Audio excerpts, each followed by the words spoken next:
Hey, howdy everyone, Lost Leader here, and I'm here to give you my thoughts of Breath of the Wild, or rather a week's review of what my experience has been with Breath of the Wild.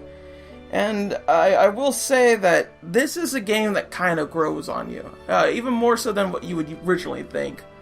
It's one of those games that you keep playing and you kind of fall in love with. I want to say it this way because I'm going to talk about a lot of negative things first and foremost before I get into the nitty-gritty of the whole entire thing. With all that being said, I will say the first bits of Breath of the Wild, I want to say, are not fun. I want to make this in a clear sense that they're not fun. They're a way to practice all the things that you're going to be doing later on during a playthrough. As you see, you actually start out in the Great Plateau. It's kind of like a tutorial-based thing, and that thing lasts quite a long time. It took me personally 4 hours to get it all done, and it took my friend Skippy-san another 4 hours as well. I had him play it for a little bit. He liked it for the most part, but as I mentioned before, a lot of the things in the Great Plateau are just tutorial-based things, and it takes a long time to get through it all. And I really feel that's kind of the underlining problem that Breath of the Wild has throughout its whole entire thing. And the way that I want to say this is simply the game doesn't teach you how to use itself. Like, you kind of have to learn. And I understand, and I know it sounds weird too, but really, it's one of those things where, like, how could we have made it better? Like, I cannot give you a personal way to make it better, I can't give you anything like that, but I could just tell you I don't like it. And it's one of those things that's just like, it will get better later on, once you start learning or something like that.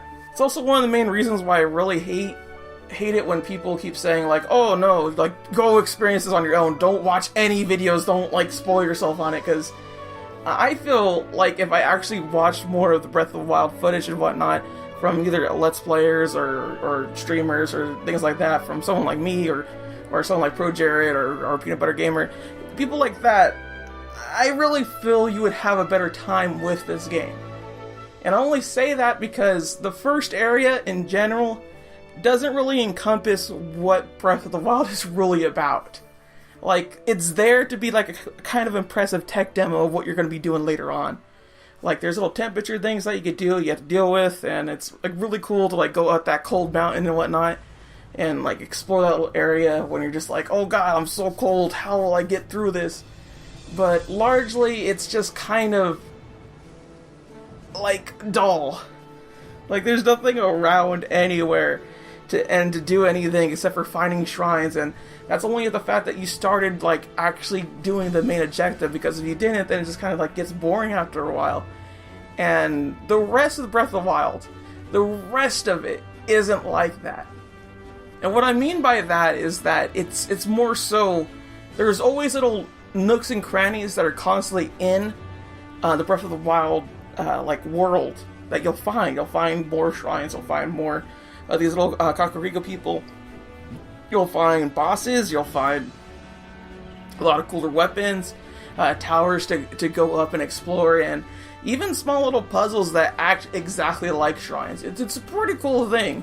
And then you also got, well, climbing. And climbing is not fun. I'm sorry to say, it's just not fun. The fun thing about climbing is that you can climb anything. That I will never contest. But the actual climbing bits, where you have that one stamina bar, and you're just climbing, and just climbing, and just climbing, and just climbing, it takes forever just to get it done, and it's one of those necessary things to keep up the immersiveness to it and whatnot. And I know Link can't be like jumping all over the cliffs and everything like that. I get that. And I'm somewhat fine with it, but for the first bits of Breath of the Wild, it really is a struggle. It really is, and I cannot tell you how much is annoying in the very beginning, and then after you get the parachute. Because once you get the parachute, climbing down is a lot easier. It's very fun to actually climb down and whatnot. But actually, like, climbing itself, that's not fun. It takes way too long. And honestly, the majority of the time, it's actually easier to climb up cliffs and whatnot. And I know this sounds kind of weird in the sense that, like, hey, but like you get to explore everything. That's kind of the whole entire point, Lost. What are you getting at here? And that's really just it. A lot of these complaints that I'm having with Breath of the Wild are just my own personal problems and quips with this that just, I didn't like it. I didn't like seeing that kind of stuff in my Zelda game, because I didn't want that personally. I did not. The other thing that's like really there, and like one of those things that I just don't like is the cooking system. I know people were excited for the cooking system too. I know that because they're like, oh my god, we could cook, and I just looked at them like, no. And before y'all get at me about this is one thing I definitely think needs some either work, or I need to find something about it. I don't know what it is, but cooking itself is not taught well. It's not taught well. It is taught, but it's not taught well. Because you could hold items, and you could like cook it into a little pot and whatnot, but everything is kind of like, it doesn't exactly mesh well together. It's kind of a process that you have to kind of like do. A bunch of trial and error things and whatnot. And honestly, it's like a 5-minute thing, but this is just like the start of the whole entire, like, I don't know how to cook type of deal. Because you could do a bunch of things, like add a bunch of ingredients together, and you'll make something, and that's kind of cool. Like, you just make something, but that's also the problem that I have with a lot of alchemy things. See, with alchemy things and other RPGs and whatnot, they would have like a little list that you could do, and you could make these things and whatnot. But for the most part, in those alchemy sessions, you do not know what you're making half the time, and it's just a bunch of trial and error. And I just always hated that, because it's a waste of time, resources, material, and it just gets to a point where I get bored with it, and I never visit it again. And that is one thing I will say Breath of the Wild kind of makes you do on a regular basis. I would not say that cooking is like a basic needed mandatory thing, but it feels like it. Like, I don't see how you could personally go through this game without cooking something, or without like experimenting something at all. And there's no like way around to do that. There's no like list that I can just follow or something, or give Link like cook an apple and a mushroom together and do it like 5 times. Like, no, you have to do it each time and go through the animation of cooking each time. And I know it sounds weird, but the cooking animation itself takes way too long. Way too long. It's about 5 to 10 seconds, and you can skip about like 5 seconds of it. And I know it sounds weird, but it just takes so much time that I'm done with it, honestly. I hate the cooking thing. I hate it so much, and I'd rather just shoot my fire arrows at like an animal and just get that sheared steak that way, because I find that fun. I find that very, very fun to do. And it's a nice little impressive detail and all, but I ain't gonna get any stamina boosters or elixirs, I'll tell you that much. Elixirs themselves, I have no idea how to make majority of them. I wish there was a list or something to do. I don't know where it is. I don't know where to find any of these things. So if it is somewhere else, please bear in mind that I play this game for about 12 hours in the course of a week, and I mostly just explore the Guru Town, so that's all I really got going for myself personally. I am exploring new towns. I got to a new town called Rito recently. That's going to be pretty interesting, but that's beside the point as of right now. I'm just trying to get through the negative here. Also, another thing I would like to mention too is the Shrine Beacon. Like, you get a Shrine Beacon later on throughout your playthrough of it. I believe it's after you find you find a 5th shrine or something like that. But for the most part, I will say the Shrine Beacon doesn't work well. It just doesn't work well. And I know it sounds weird to y'all to like say that, but it's one of those things that just annoys the crap out of me. Because I explored like the Lake Highland place, and then went further to the beach area first and foremost, and there's a lot of cliffs there. There's a lot of trackable area there, and a lot of like scaling it, and it gets really annoying. And it's bad. It's a bad place to get lost in. And sure enough, I got lost in it, and I couldn't find a shrine to save my life. And I didn't know where it was, and I couldn't find it. I spent about 2 hours just trying to find like one shrine. It was the worst thing ever. Because the way the Shrine Beacon works, it doesn't matter how close you are to the actual shrine itself. No. It matters if you're facing the shrine. Then when you're facing the shrine, and we're talking about face first, you will actually see the thing like glow a lot.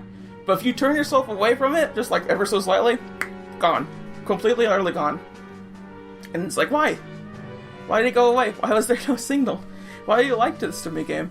And I tried climbing all the way up to see, like, if I was missing an area or something like that, but no. It really is just a shrine beacon. It's real bad. It's really, really, really bad. And I'm really sad that it's that way. It's so awful.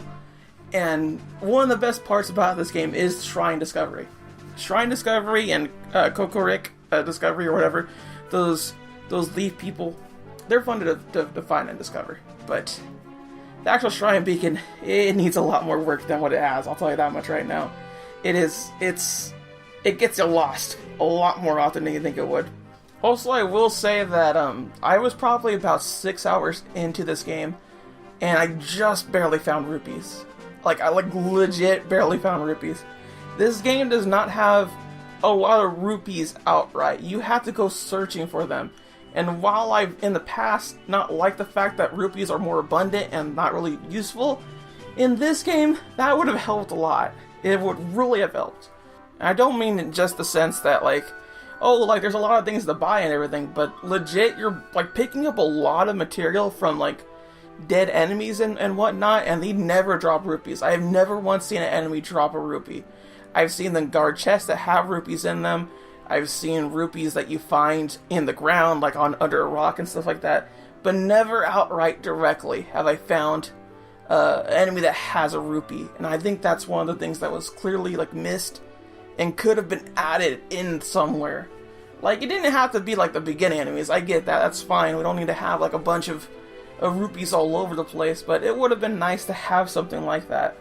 Instead, of course, we get all these little crafting materials and whatnot, and as mentioned before, it's one of those things that I look at and go, I'm not really going to deal with this. And honestly, I'm not. I'm still not dealing with it right now, within this, span of a week. I just do not care for it. I really don't.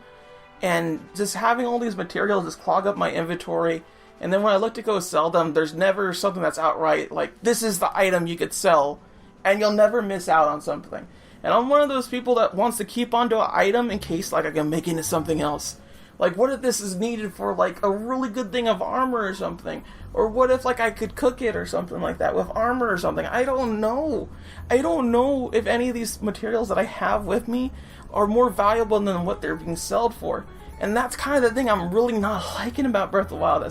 All this information is just being withheld from me until I get to a certain point. And it's so annoying to me. Because, there's so many cool things in Breath of the Wild, but you had to discover it on your own. And it's just kind of just give it to me, game. Just give it to me. Give me the whole entire reason why I want to play this game. I don't want to go, exploring this whole entire area only to, not find a shrine, not to be able to cook anything of worthwhile, not to, go to a town that's, super cool and meet all these people. And that was, largely, the 6 hours of experience I had. It was oh, this is neat. Oh, this is neat. Bored. Oh, this is neat. Bored. It really was just one of the solidified things that I'm just I'm not sure I like this game. I'm really not sure if I like it or not.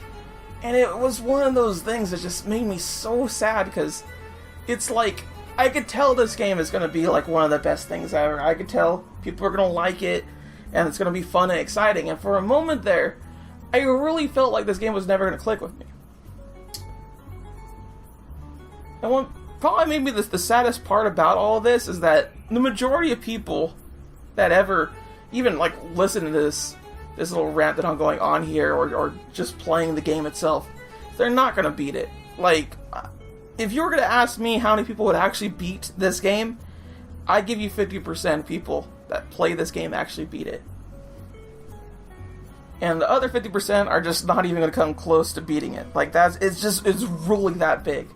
It is a super huge world that I've not seen done, at all.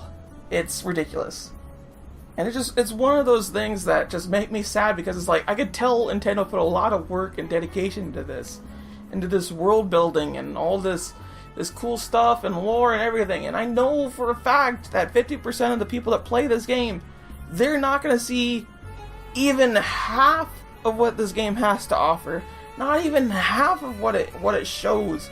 and let alone complete this game. Who's gonna actually complete this game is what even boggles my mind even more.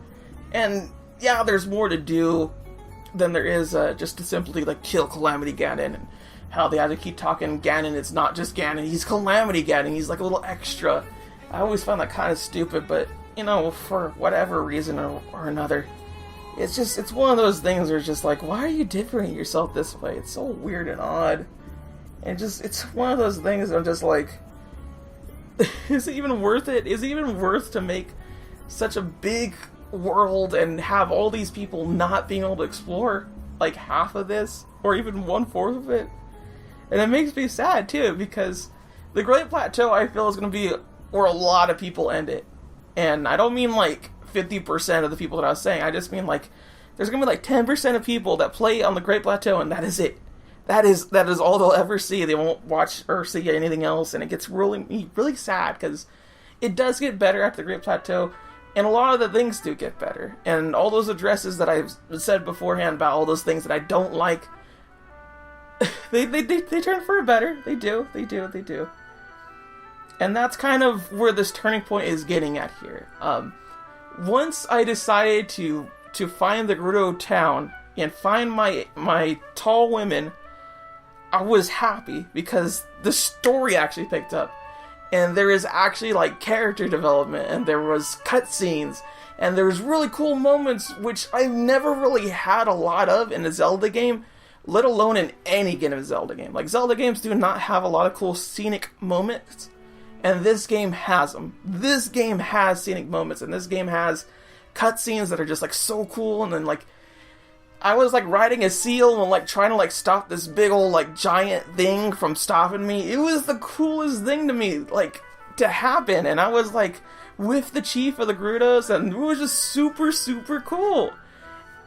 And that's when I started loving the game. When I actually got to that first dungeon and I played it and I beat it, and like all the things going towards the dungeon itself, and the town that was there that was so lively and entertaining. And it's just like, where was this in my first part of the actual playthrough? And I gotta tell y'all, it changed and boggled my mind about how much it made me love Breath of the Wild. It made me go further and further in it. It just made me excited to explore for once. And when you actually start getting shrines more and more, it makes traveling easier, and it makes things funner, and it makes things go fast, and you start getting a nice amount of equipment for you, and you actually start learning the game. And that's really the selling point of Breath of the Wild, I take it. And I will tell you, I don't think people should know everything about this game. I don't think people should just watch a full playthrough of this game and be like, that's it, that's done. I agree with people when they say it like that. But when they say, go in this game completely blind, I cannot know. Don't do that. Please don't do that. Please watch something to make your experience be a little more expedient. Because when you actually start like going through the rest of the game, it gets a lot more fun, and you find a lot more cooler things, and it gets exciting. And it's just the coolest thing to me, that it's just, there's all these things to explore, and shrines to do, and all these mountains to just scale and whatnot. And just, you get to a point where you can handle everything. And it's not just dying all the time. And I gotta tell you, in the very first bits of this game, you're gonna die a lot. And I mean a lot. It gets ridiculous how much you die in this game. And it's very unfortunate, because it's pretty much like Dark Souls. But I wouldn't call it that, because I don't like Dark Souls. But that's a story for another day. The main point going on here is that it gets annoying when you're exploring it for the first time, and you just keep dying, and you're like, you save, you reload, and then you're like, gotta go find another way out, and then just like, when am I gonna get to the next town? When am I gonna find something new? When am I gonna get a shrine? But once you start once you start gathering these little pieces to make your life easier, it gets so much better. Like, it gets better than even the first parts of it, where you're just like, this is super cool. It gets better than that. And that's something that I want to really hammer in, because by golly gee, it's just, it went from this is good to this is bad to this is great to even more so. Like, I'm still exploring things, I'm still having a lot of fun with it, And I'm just getting more and more stuff to like be just this awesome warrior hero person to like ever go into this place. And I gotta tell you too, I have not once seen proper evidence to suggest that Link has to be called 1, Link, or 2, has to be male. There is some side missions and whatnot that involve him being male and whatnot, but they could have just changed it on some other part too. And why? Like, there wasn't a reason why they couldn't have done it for a female Link either. Or even the fact that they needed to be called Link. Like, Link did not need to be called Link at all. Like, there was no reason. They have some evidence for being male and whatnot with the Gerudo Town and that little side mission, but like I said before, they could fill that in with something else for the female side. But it just... they hammer it in so much that it feels too forced when Link calls himself Link. Like, I'm Link! Or like, Zelda says, Link! Link, wake up! Like, that doesn't need to be said. She could have easily said warrior. They constantly refer to Link as warrior instead of anything else. And it's stupid to me. It's so stupid. Like, come on. But where this game gets good, where everything starts getting good, essentially, is the towns. I will say that much. If there's anything that I would want you to do, pick a town that you want to visit. Look to see how someone gets to that town or something like that, and then start your journey from there. Like, you look at the Great Plateau, find someone that does all the Great Plateau so you get that done as quickly as possible. Then go ahead and find a town for yourself to go explore. And then after you get to that town, don't watch anything else. Experience it all for yourself. That is the way that I would want people to, like, do this. I would want people to do it that way because this is one of those games where you're never going to have the same experience as another person. And I don't mean that in the most literal sense, I just mean it in a more metaphorical, like, isn't that cool? How you could just go explore this little area and someone's like, yeah, I explored that area, like, that was like one of the last places, it was so hard. It's like, really? I explored it the very first one. And that was easy to me. And it's one of those cool games out there, you know, once in a lifetime, where it changes the whole entire gaming industry. And it shows, hey, guess what? You could do this. You can make a world this big and it still works. Because this game does work as a big thing. It doesn't work in the beginning. And that's the problem, is that at the very beginning, the world is too vastly big. But as soon as you start exploring, getting shrines, and acquiring things, this is when everything starts letting up. And you just have to give a little bit more of a go, and that's all it takes. And it's not like the game doesn't want you to not explore, because everything around this area and whatnot you could do. You can pretty much do every single thing that the game gives you.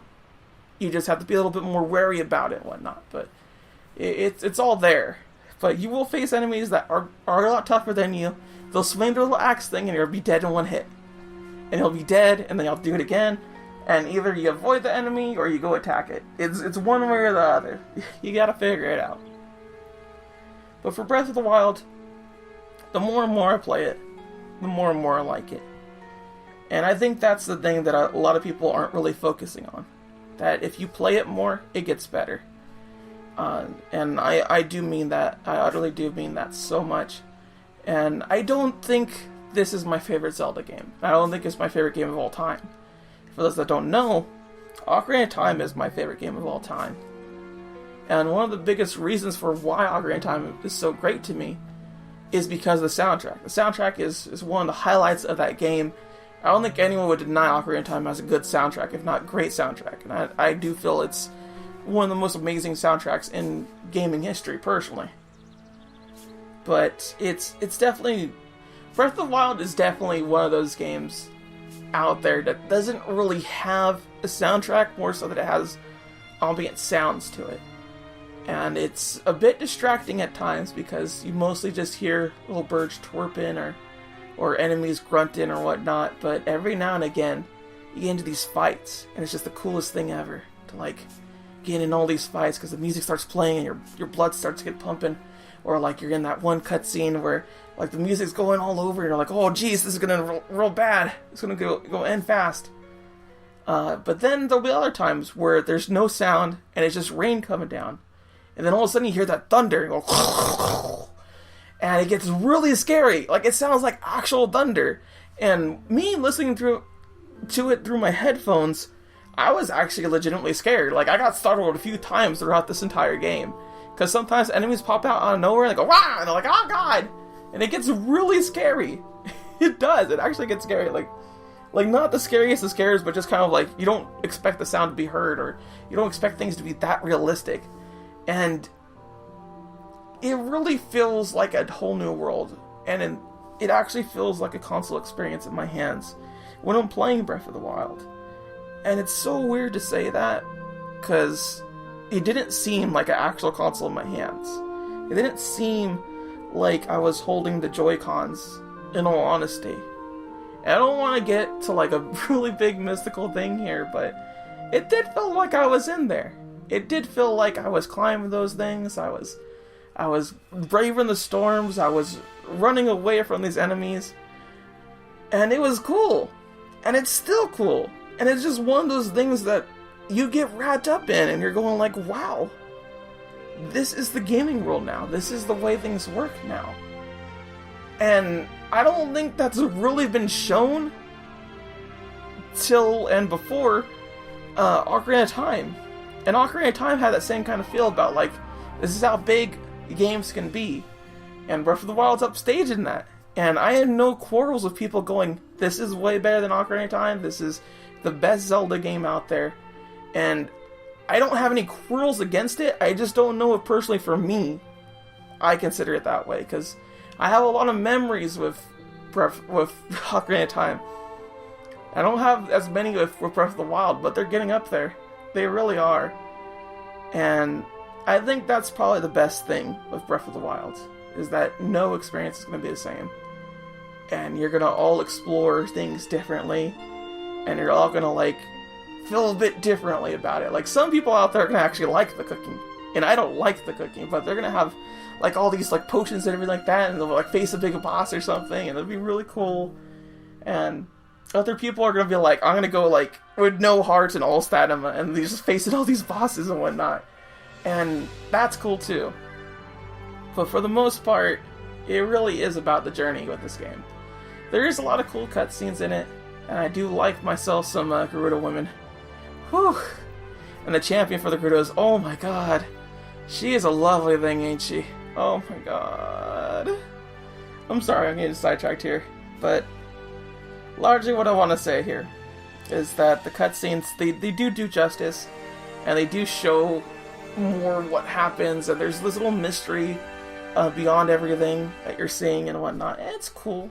Like, they actually did do the story pretty well.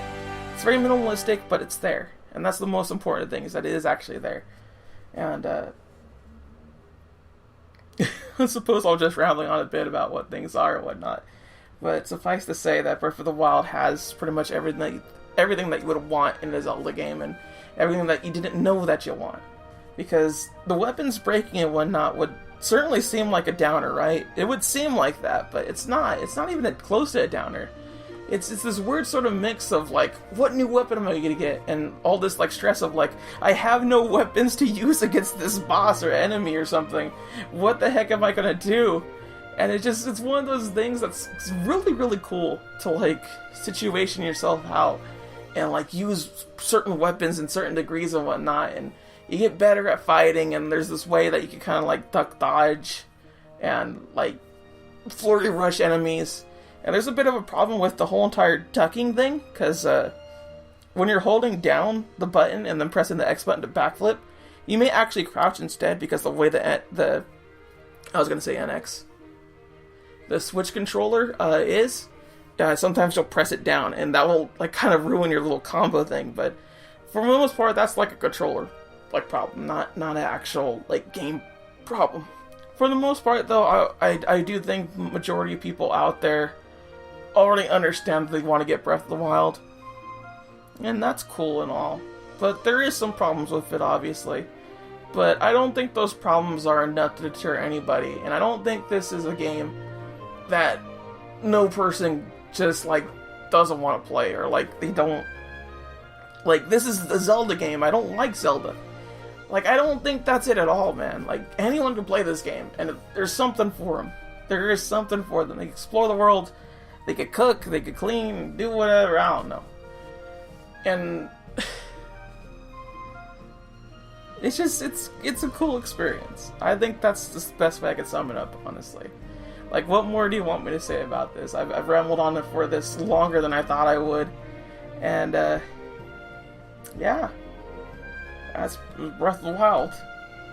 Yeah, if you haven't got it yet, if you haven't watched it yet, then go check it out at least, because it is worth checking out. This game is. There's no reason why you shouldn't. There's no reason why you're like, I don't want to play this game. I don't know what I really should say here.